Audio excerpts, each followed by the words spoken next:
போட்டிகளுக்கான உலக கிண்ண போட்டிகளில் இந்திய மகளிர் கபடி அணி சாம்பியன் மகுடத்தை சூடியிருக்கிறது.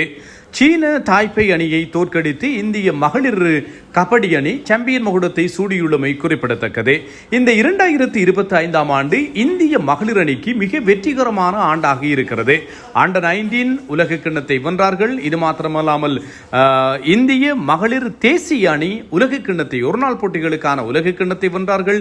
இது மாத்திரமல்லாமல் பார்வையற்றவர்களுக்கான உலக கிண்ணத்தையும் 2 நாட்களுக்கு முன்னர் இந்திய மகளிர் அணி வென்றிருக்கிறது. இப்போது இந்திய மகளிர் அணி கபடி உலக கிண்ணத்தையும் வென்றிருக்கிறது. இந்தியாவின் மகளிர் படை மொத்தமாக 4 உலக கிண்ணங்களை வேர்ல்ட் சாம்பியன்ஸ் மகுடத்தை இந்த ஆண்டிலே சுவீகரித்திருக்கின்றமை ஞாபகப்படுத்தத்தக்கது. இது மாத்திரமல்லாமல் கடந்த ஆண்டு 2020 போட்டிகளுக்கான உலக கிண்ணம், இந்த முறை சாம்பியன் ட்ரோபி என்று சொல்லி ஆடவர் அணியும் உலக கிண்ணங்களை வென்றிருந்தமை கவனிக்கத்தக்கது.